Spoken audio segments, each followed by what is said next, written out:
Air Canada is appealing a court order to pay an Ottawa man $15,000 in compensation for delayed flights. Marianne Domain joins us now for more on the case. Marianne, you've been looking into it. Tell us all about it. Yeah, CBC News has been speaking to Air Canada passenger Rajon Landry, and he's actually been involved in this legal battle with Air Canada since 2022. And to give you an idea of what 2022 was like, that's exactly when COVID-19 restrictions were starting to ease, more people were flying, airplanes were filling up, and that includes Landry and his family. They were actually hoping to fly to Lisbon in July of 2022. That's when he tells CBC News his plane was constantly delayed. He ended up buying 3 new tickets just to get his family there, only to get there, he says, 24 hours later than expected. More problems, he says, when they tried to return. He says his children were their seats were no longer available because they didn't fly on the original flight that they purchased. In the end, Air Canada flew them on United. But he told CBC News more about the ordeal. We slept on the floor. We honestly slept on the floor. I even have pictures of where we slept. And in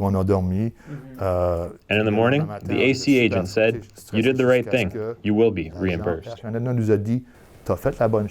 So he was told he would be reimbursed. He was confident going in to small claims court that he would be in the end in November. A judge awarded him $15,000, but it's far from over, Chris. Air Canada has now filed an appeal. And we did hear from an air passengers' right advocate who says there's a reason for that. It's unfortunate because these are often passengers who are left to their own devices, who have to fight a bit, like David against Goliath.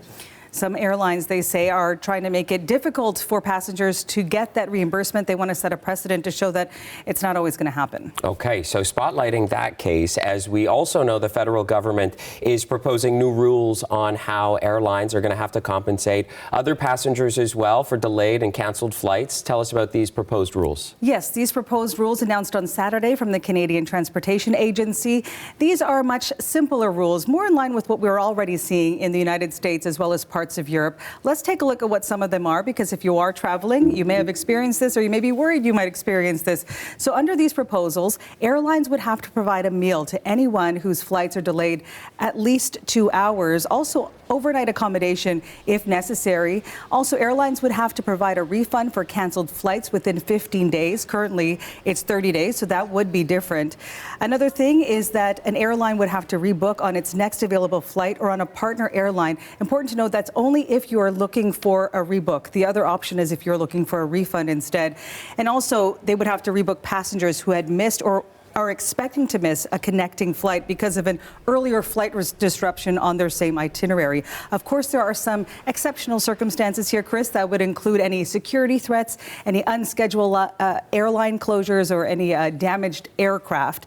And as for any penalties for airlines under these regulations, it would be a max $250,000 fine for any violation. All right, such important news as so many of us are going to be traveling over the next few days. Marianne, thank you very much. You're welcome.